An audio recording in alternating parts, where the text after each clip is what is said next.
live there as well. Hey there, I'm Dr. Jolene Brighten, and it's time that we talk PCOS, metabolic mayhem, insulin resistance, and how all of this plays into your hormonal health. So often when we talk about hormones, all we think about is what's up with our weight, but your metabolism is so much more than your weight. So we're going to dive into, hey, what is up with insulin and your hormones altogether? What does inflammation do in your body? What should you know about hormonal birth control and the risk of diabetes, the risk of stroke and heart attack, and we're going to talk about cancer risk as well. So it's going to be real talks and it might feel a little bit uncomfortable. And I know nobody ever wants to talk about cancer. I know, but we need to talk about it. We all need to get informed so that we're on the same page and we know how to best advocate for our body.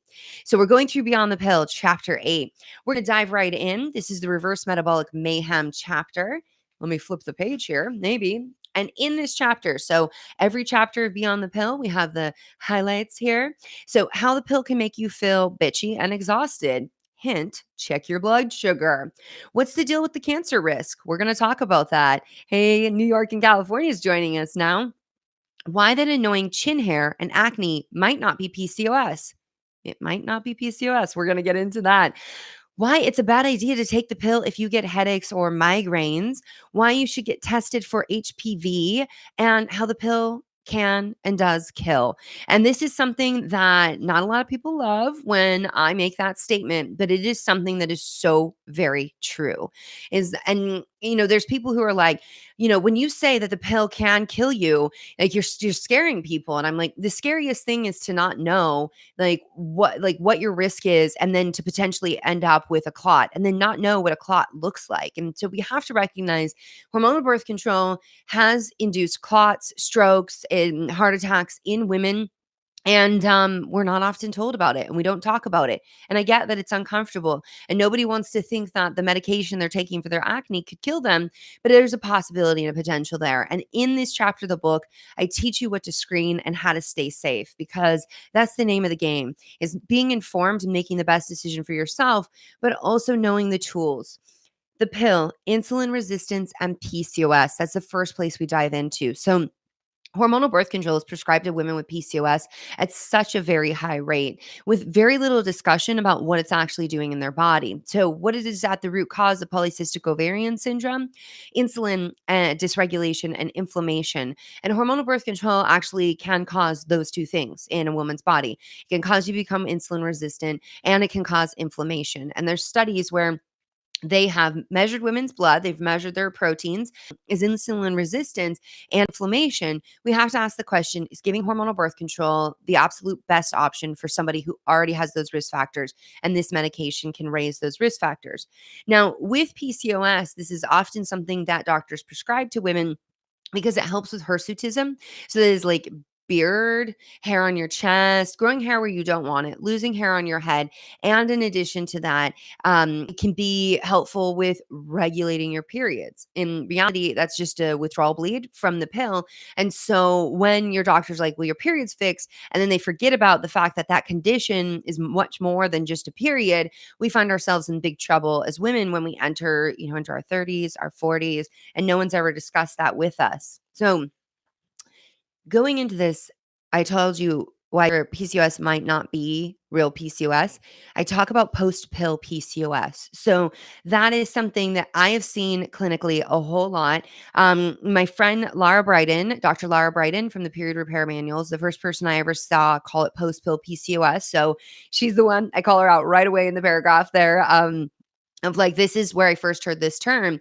And this is something that many doctors have seen clinically. And that is women come off of hormonal birth control and they have an androgen rebound. Now they have cystic acne, they've lost their period, and all of this is part of post-birth control syndrome. They get diagnosed with PCOS, but in reality, it's not really PCOS. So it's early in the morning for me, hence the no makeup. But I was like, I could spend the time doing makeup or I could spend the time with my kid. I chose spending time with my kid and then coming and spending time with all of you. So makeup free, but still rocking the coffee here. So with this and the post-pill PCOS, I take you through protocols. I take you through protocols for PCOS and I take you through protocols of post-pill PCOS. Then we go into the pill and metabolic syndrome. Metabolic syndrome is a constellation of symptoms that put you at very high risk for a cardiovascular event. Now, a lot of ladies have asked me questions about Vitex, and I do talk about Vitex in Beyond the Pill a lot. And this is another place where I talk about Vitex. And women have heard, and we once upon a time thought that Vitex might not be the best thing for women with PCOS because we thought the mechanism is that it elevated luteinizing hormone, which is already up in women with PCOS, which can stimulate them to make excess androgens. But as I quote my dear friend, Dr. Fiona McCullough, in my book, that's no longer the case. We've actually discovered new research and she talks about this. So, Beyond the Pill is fantastic for women with PCOS. If you are a woman with PCOS and you really want to build your library with books, Dr. Fiona McCullough's book, The 8 Steps to Reversing PCOS, I list it in the back of my book. I think it's excellent. Amy Medley's book, The PCOS Diva, also a very excellent book. All three of our books are very different and they provide a really comprehensive perspective on PCOS to help you get more of a holistic approach to that. Now we go into elevated blood pressure, blood clots. So the pill can elevate your blood pressure. I've seen this in women being put on blood pressure medications. We take them off the pill, blood pressure's down. And by the way, as I talk about all of this, this is the point where people will say, like, I just had a gal who was 22 the other day reach out to me and say, I don't feel like chapter 8 applies to me. When you're talking about elevated blood pressure and cholesterol, like that's more something that like my mom would experience, right? That's like women in their 50s. No, actually, 100% any woman on the pill can experience these things. And I've had teenage gals come into my office and they have hypertension, they have high blood pressure. And I'm like, whoa, we've got to check what's going on with the pill here. And I talk about why. I mean, if you're on hormonal birth control, just the depletion of magnesium alone could lead to elevated blood pressure in some people. And so there's mechanisms at play here, and you need to be in the know on this because longstanding blood pressure being elevated puts you at significant risk for a lot of things that go bad really quick. We talk about metabolic issues and B6 deficiency. So, hormonal birth control depletes B6. And with hormonal birth control depleting B6, that becomes a risk for heart disease. And no, this is not an older person's issue or another person's issue. This is every woman who's ever used hormonal birth control issue needs to look at these things. Now, I say in here, so as I said at the top of this, the pill can and does kill. And people hate that. I get it, but it's real talk. And like, even if it makes you uncomfortable, I've come to a place where we still have to share it because it's sometimes those uncomfortable things that save our life. Now, they did studies in women 15 to 34. Now, keep in mind, 34 is pretty young when we're talking cardiovascular events. The risk of a death due to a circulatory disorder, so cardiovascular event, is 1 in 12,000. Okay. So that's just like in general. In non users, that risk is about 1 in 50,000. So let's just like frame that for a second. The risk of having a cardiovascular event while you're on hormonal birth control is 1 in 12,000. When you're not, it's 1 in 50,000. Okay. When I read that, I kind of freaked out because I'm like, I wasn't taught that in medical school. A lot of doctors have written me and they're like, we weren't taught that. It exists and it's out there, but it's not like part of what you're taught in prescribing hormonal birth control. So I talk about the risk of clots, of strokes. What puts you at higher risk of stroke? Like if you have lupus, if you have a family history, if you're over 35, if you are a smoker, these kinds of things, you can be at much higher risk of having a clot. There's also genetic risk factors that your doctor can actually test for and do a quick screening. I want this to sink in for you, okay? There's a test called a factor V Leiden test. It's a genetic test. Women with factor V gene taking oral birth control, oral contraceptives, they had as high as a 35-fold increased risk of having a clot.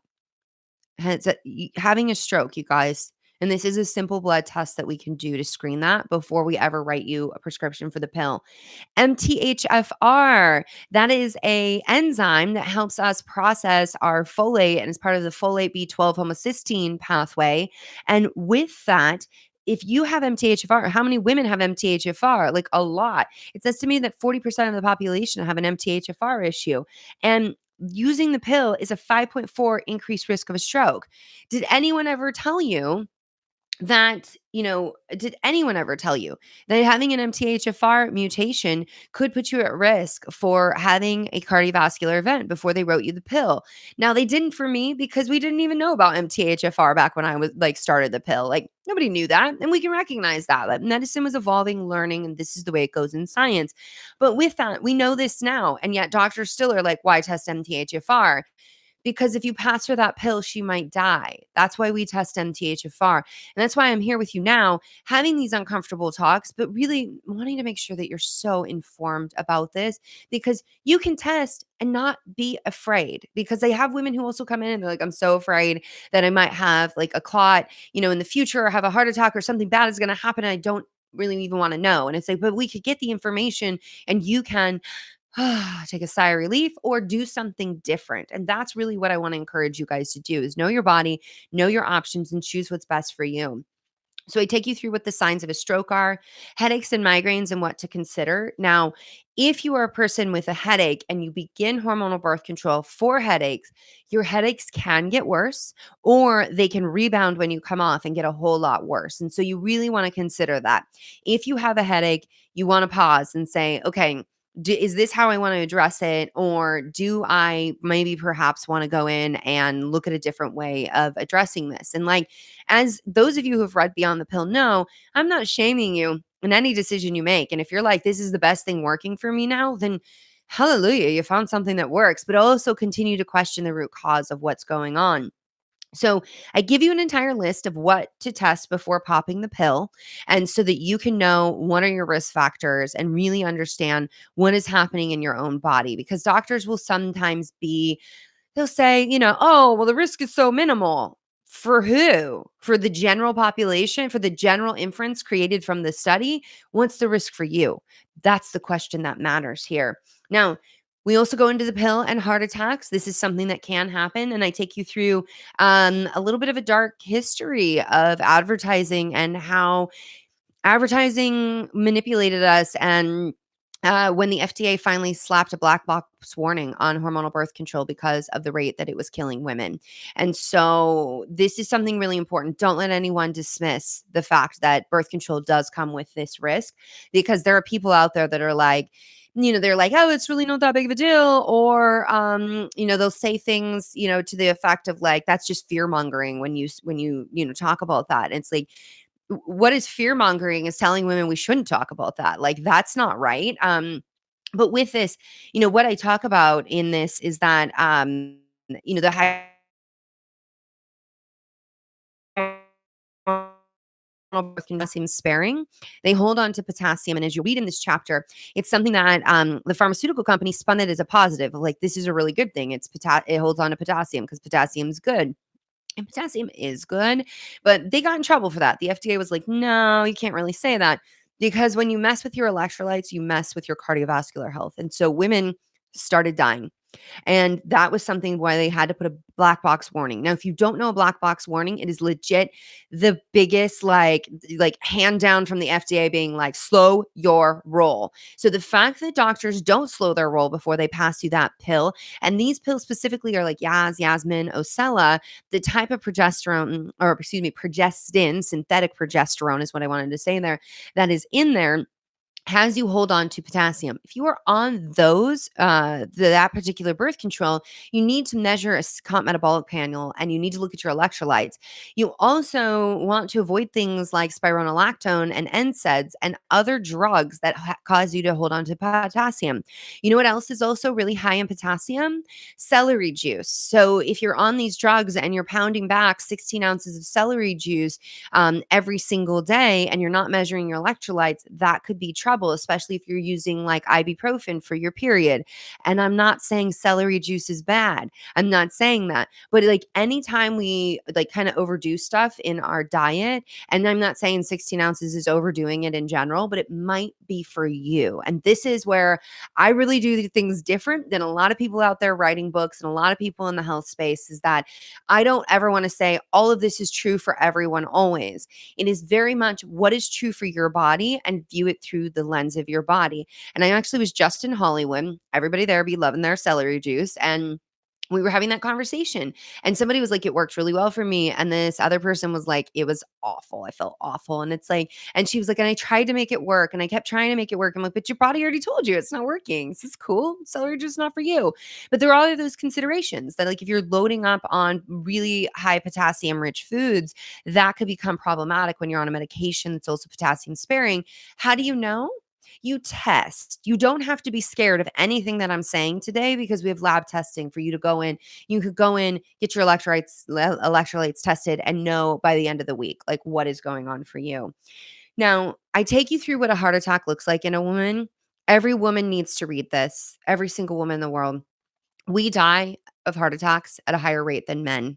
And it's something that it's usually talked about in the news how women have a lower cardiovascular risk and, women have less incidence of heart attack. But what's not talked about is the fact that there's medical gender bias. We present very differently than our male counterparts. So when we walk into an emergency room, you could walk in the same time as a man having a heart attack. And because medicine studied men, said this is what it looks like when a man has a heart attack, and then let's just say it looks the same in a woman because they're the same, right? No, we're not the same. We got to stop all that. That's just silly talk there.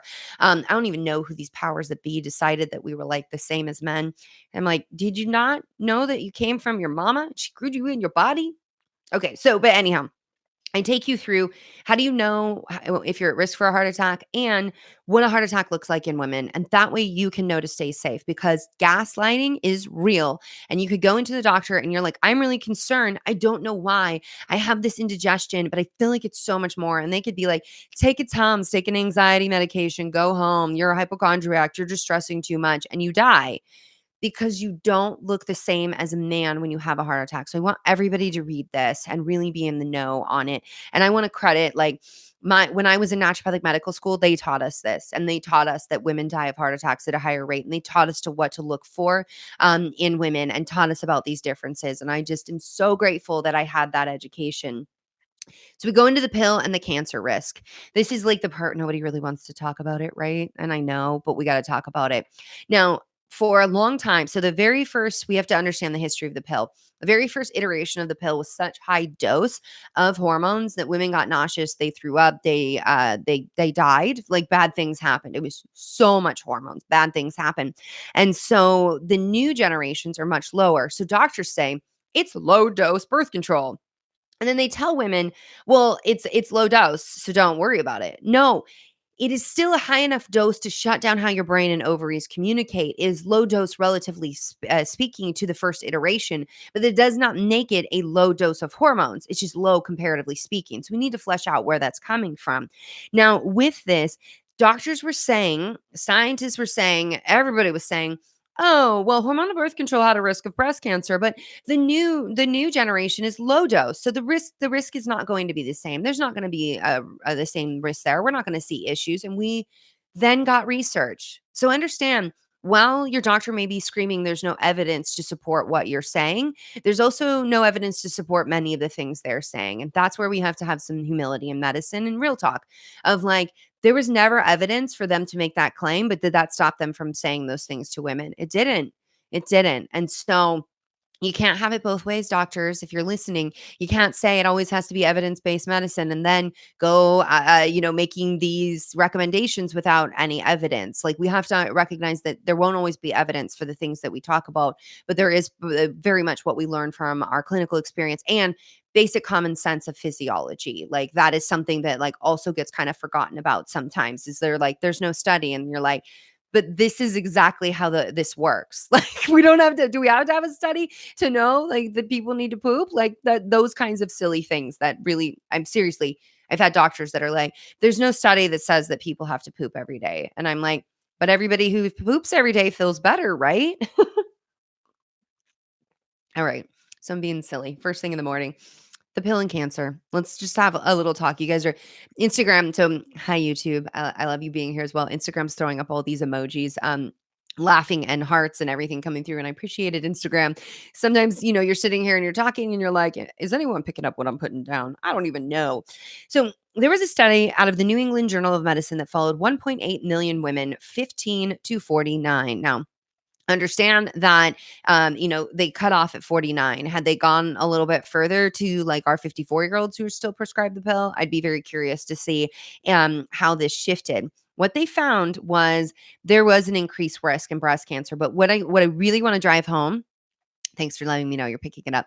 What I really want to drive home here is that we have vilified estrogen and we thought estrogen was the issue in birth control all along. What this study showed us is the progestin, the synthetic progesterone. So for everybody who asks, is Beyond the Pill just about like the pill? No, when I talk about progestin, I'm talking about that depot shot. I'm talking about that IUD. Like these hormones are the same in all of these contraceptives. So this book is about hormonal birth control. Just the majority of research that I could present to you is on the pill, and it is the number one form of hormonal birth control that women are using. So what they also found in this study is that, so understand that for every 100,000 women, 55 will get breast cancer in a year. But once you're on hormonal birth control, 68, it goes up to 68. And well, like, so it's 20% increased risk. And so while doctors will say it's a mild increased risk, because from a statistical perspective, that is a mild increased risk. And there are other things that can certainly raise your risk more. But we have to understand what we're talking about. Well, it's a mild increased risk of breast cancer. It's breast cancer, you guys. It's not like there's a mild increased risk of hair loss. That sucks. Hair loss sucks, but you're not going to die, and it's not going to disrupt everything in your life and your community and your family and all these things. So, while statistically speaking, yes, we say it's mild increased risk, we also have to recognize what we're talking about. We're talking about cancer. So while it's mild, it's not something to be dismissed. It's something to say to that woman, there is an increased risk. It's 20%. It is breast cancer. We consider this to be mild. Let's talk about your family history, your diet, your lifestyle, all these factors, and see, is that pill one more drop in the bucket to move you closer towards breast cancer? Or is it something where like you're living this super wonderful, clean lifestyle and like we may be able to utilize this contraceptive and be at a lower risk? That is the way the conversation should be approached. The conversation shouldn't be approached with like, here's hormonal birth control. We've been using this for like, well, we've been using this one for like evs, and this one has been out for like a quick minute. But either way, it's safe and like it's gonna help you not be pregnant. Your skin will look better. Like that's all fun. And like again, like we wanna like give the best things to our patients, but the best thing for our patients is really information, even when it's uncomfortable information. And I just want to say, if everybody's in the Brighten protocol and they're not drinking coffee, I'm sorry, I'm drinking coffee in front of you. And I could have lied and said it was tea or mushrooms or something else, but you guys know that's not how I roll. But you'll bring it back in at the end of the Brighten protocol and know if it's true for you. I actually once a year take out coffee. I do a whole autoimmune reset on myself and then retest foods and see what's true for me again. And coffee never comes down. I talk about the pill, HPV, and cervical cancer risk as well. It is true that hormonal cancers, but like liver cancer, brain cancer, breast cancer, like these other cancers are going to go up. And you have to also look at the different types of cancers, because it's like, yes, it can lower the risk of ovarian cancer. And ovarian cancer, by the time it's caught in the United States, is usually gone too far. And so you can understand and respect that your doctor, if that's their best tool for preventing that, that's what they're going to want to give to you. Now, with that, I talk about melatonin as well. Now, melatonin can be very protective against cancer. And so I want you to really understand, you can get a Dutch test. You can test this. You can test your melatonin, or you can safeguard your light dark cycle. And when you do that, you get your melatonin up. That's not just going to be helping you go to sleep. It's actually going to be protective against cancers. And so I help you understand how to leverage that hormone. So if you are on birth control right now, protecting your sleep is something you can do. It's really quick and easy getting your melatonin up. Eating things like cherries that can help boost melatonin, getting your stress levels down so cortisol goes down. You can do all of that, and that already you start protecting yourself. You start protecting yourself right away. And so that is like the theme of Beyond the Pill. If I present you a problem, girl, I'm gonna give you a solution right away. Because I hate when I read a book and I'm like, oh my God, I'm so scared. Oh my God, I'm getting anxious. What is going on here? And then you get to the back and you're like, oh, I could just do this easy thing. If I'm like, yo, this is big scary stuff, I'm like, and here's something you can do right now with that. And so I try to make it as actionable as possible. Now, There are risks, and you'll read in the liver chapter of what goes on with liver metabolites. Understand this. Your liver can be metabolizing into the wrong estrogen, giving you period problems, and then you can be given hormonal birth control. That doesn't change anything about the root cause of what was going on, and that could put you at higher risk for cancer. So you have to understand that like if the root cause of your issues was that you made too much 16-hydroxyestrone, that made these clotty, heavy periods for you, and your breasts were really swelling and tender, and your doctor said, here's the pill. Well, they didn't correct what was going on in your liver and correct that metabolism. And so when that happens, that's where things get scary quick with the cancer risk, because women with breast cancer have a history of elevated metabolites. So I really want you to understand that. I go into the HPV connection, what you need to know. Thank you, Miss Cody. The book is everything, y'all. I love it. And then we go into the Brighten Metabolic Protocol, which is BEAT, BEAT, banish sugar and refined carbs. It's not that they're the devil. It's just that they ain't working for you. And you got to pull them out if you want to get your metabolism on point. Eat real food with plenty of vegetables. I am not a proponent of take away all the foods. That's why you get to reintroduce foods. I'm a proponent for bring in as many nutrient dense foods as possible. Activity daily and timed meals. And that's where I talk a little bit about intermittent fasting and things to consider with that, because it can help shape your metabolism. And then we go into our key takeaways, which is pretty much everything that I talked about. But one thing I didn't mention is women who experience auras with their migraines are at an increased risk of stroke. That is a contraindication. And if you you start the pill, you get headaches, you see flashes of light, or you have that before, you can't be on it. You just can't. There's been way too much research and way too many women that we've lost and have died for women to be on that. So I just want to be really clear. Like, I'm not trying to scare you, but we've lost too many women. That's part of why this book is dedicated to the women who came before us, who showed us it was a better way. Because the women who participated in those early birth control trials, some of them died. Some of them died to bring us the contraceptive technology that we have today. I'm like, you can probably see I'm getting a little teary-eyed right now. And like, we don't need that anymore. We can be informed and we can be educated and we can spread the word to one another so we can have the best information to protect our bodies and not live with the dogma that like, it's just fine. Just take birth control. It's fine. Because for some women, it's not. And if you're that woman, I want you to have that information. Chapter 8, I'm seriously like gonna cry here.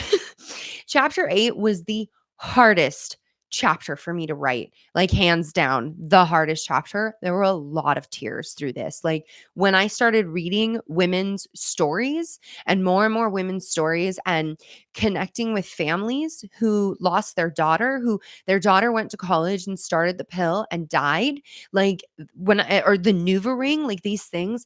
I seriously, my husband said, like, we've been together 10 years. He's like, I've never seen you cry so much. And I'm like, I just like so much to process of like what's been done to us and the lack of respect. And in so many of these stories, these women knew and they just were dismissed and not listened to. And so thanks for being here with me, guys. Thank you for helping create change, because this shouldn't happen. This shouldn't happen anymore. And we should have all of this information, and we shouldn't have a stigma around what we can and not talk about in women's health. And so if you read chapter 8, like I really tried to walk a line. I did not want to scare anybody. And that was the other tough part. So when you're talking about stroke, heart attack, and cancer, it's hard for it to not be scary. And I wanted it to be fair. I wanted to really evaluate it. And I didn't want you to walk away feeling really freaked out about everything. And so I hope that I'd love to hear from you. What are your questions from chapter 8? What were ahas, eye-opening moments? What was helpful for you? Let's talk some diabetes. Let's talk some insulin resistance. Let's talk about, some of these things. I will let you know.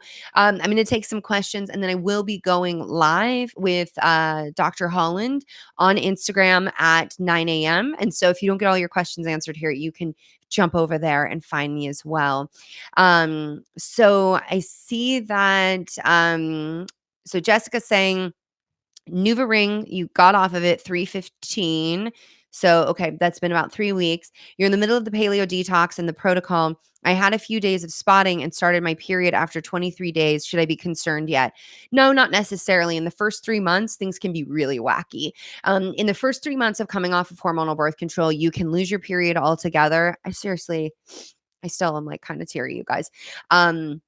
And so you can have like a period missing altogether. You can have like a period, like I've seen women who are like, I had my period, came back 2 weeks later, then it was gone for 6 weeks, then it was back, and then it just can be really wonky in the first 3 months. So stick with it, but track your data. So if anything gets off and it's kind of weird, track your data and write it out like it's a little timeline. Like it's like, this is when the dinosaurs were here, and then this is when the dinosaurs went extinct. Like treat your cycle, like treat your health history like that as well. Like this is when my period showed up. This is when she went extinct. Like just go through that whole timeline, because that'll help you dial in even more about what is going on for you, and be able. So in 3 months, if you're still having problems, you'll be able to refine that so much more. My son is he's making noises underneath the door, and it totally freaked me out for a second, but he's not. You guys hear that? No, he's not. He's not making any noises or talking to me right now. I love 6-year-olds. Seriously. Um, you just completed the Dutch test, so I guess I'll find out soon. You're asking a question about something else, Ash. So, you scored 6 in both low and high cortisol. Does that make sense? 100% makes sense. So, what is going on with that? I talked about, so there's a whole video on YouTube and on Instagram. So, on Instagram Live and on YouTube, there are videos about me talking about the hormone quiz. And I talk about a lot. It's like, I think it's almost an hour. And I talk about all the nuances of the quiz. And this is something that you'll want to go and, you want to listen to, because I get very specific of like what is going on. That is actually, that is not an uncommon thing to see. So seeing high and low cortisol is actually one of the most classic ways that women present with adrenal dysfunction. And it's because that HPA, the way the brain and adrenal glands are talking, is not appropriate during the light dark cycle. You were told that if you didn't take birth control, I would have a high risk of ovarian cancer because off birth control, I didn't have a period. Okay, that's not quite right there. And yeah, no. So, like, you're like, why don't you have a period? Like, if you don't have a period because you have insulin resistance, or, something, you have hypothyroidism, there's not a dang thing the pill is going to do to fix that. And what I talk about that specifically in chapter 8 is that your doctor says this is the only way to prevent ovarian cancer. That is the only way they have. That's the only tool they have in their toolkit. Because why? Reality check. Medical doctors get maybe 9 to 12 weeks of nutrition education in their entire education. This is something where, like, I'm a bit of a unicorn in medicine in that way, in that my background is in nutrition, concurrently clinical nutrition and nutritional biochemistry. And I used to be a nutritionist and run a nutrition practice. So my foundation has always been grounded in food as medicine. And so I talk about, that's one way. Yes, we can acknowledge the pill is one to prevent ovarian cancer, but it's not the only way. And I give you actually things in there of like, this helps prevent cancer. Eating broccoli helps prevent cancer, because that's like what's, so problematic is that liver detoxification. Making sure that you have clean skincare products, making sure that your home environment's clean, like, looking at all of those things. There are so many factors that contribute to cancer, more than just our hormones. So I'm seeing all the questions come through. Instagram, am I still here with you? Because I saw that it's pausing for some reason. I don't know what happens this time of day, but it always seems that Instagram's like poor connection. And I'm like, is everybody on Instagram? Are we breaking the internet, you guys? So I'm looking for questions. What we're talking about today is the chapter 8 of Beyond the Pill, the reversing metabolic mayhem, talking about insulin resistance, cancer, stroke, heart attack, diabetes, PCOS, all of those things. Ash says, listening to you and reading has been life-changing. I'm not quite to chapter 8, but I try to get to your lives. Thank you for doing this. That YouTube info is what I was looking for. Awesome. Yeah, and I have resources. So I have resources at drbrighten.com. There's a ton of articles there. I have resources. So I've got Beyond the Pill as well. I make YouTube videos, Instagram videos. My Instagram, you get daily knowledge bomb posts. So on Instagram, I'm on there daily. YouTube, I put out videos at least weekly, if not more. We're recording live right now on YouTube. If you subscribe to my YouTube channel, you know every time I put a video out, but I really try to put resources out there so that we don't have to live in fear and make fear-based decisions. And so if you have grabbed Beyond the Pill, one of the other resources that I want you to go grab is the bonuses, the gratitude gifts that I have at beyondthepillbook.com.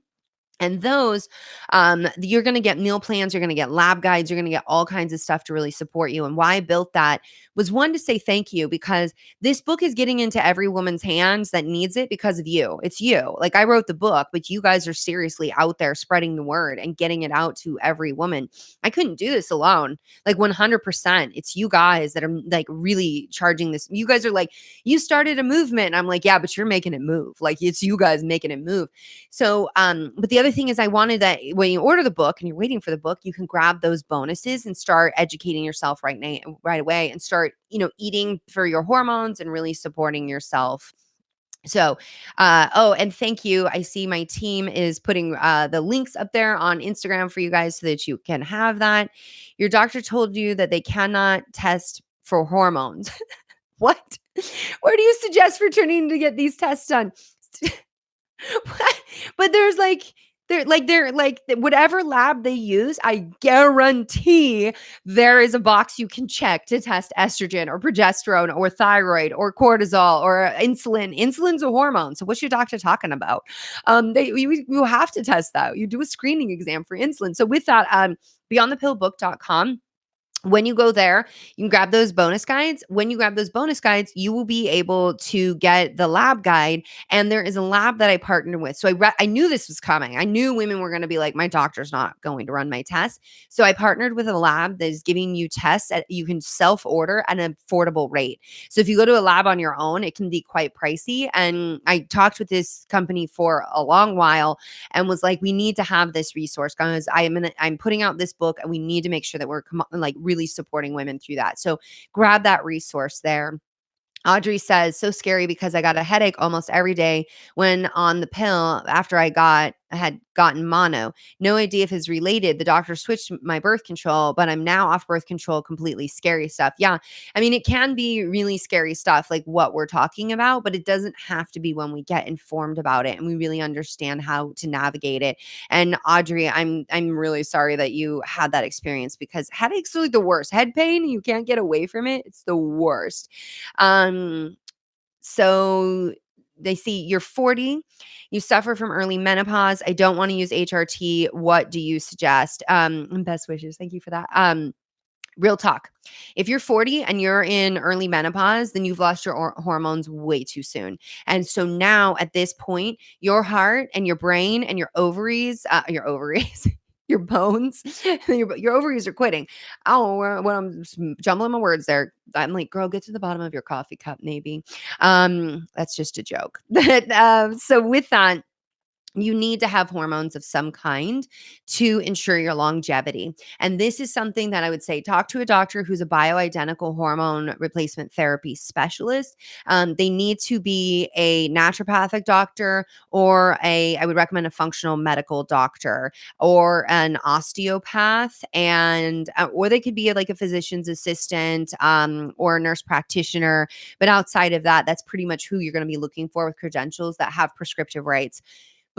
So I will say that I've come across women who have been sharing with me that there are unlicensed providers or providers that don't have prescriptive rights who recommend hormones to them. Don't take prescriptive advice. And hormonal birth control is a prescription. Bioidentical hormones are a prescription. Don't take prescriptive advice from anyone who doesn't have the license to prescribe it. Because if you have the license to prescribe it, like I was explaining to somebody just yesterday, I have to have a DEA number. That means that the Drug Enforcement Agency oversees my prescribing of testosterone.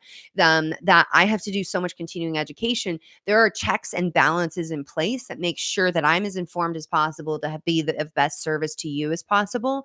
Someone who is not licensed or who is licensed but doesn't have it in their scope to prescribe doesn't have that like checks and balance. That also means that they were never trained to actually do that appropriately, because you only can be trained in things that you can actually do within your scope. And this is where it's like mind-boggling to navigate medicine, right, you guys? And I'm not saying that those providers are bad people or any like they're lesser or anything. They have a different talent, a different scope, and they bring something different to the table, and they definitely can have their own power in helping you on your healing journey.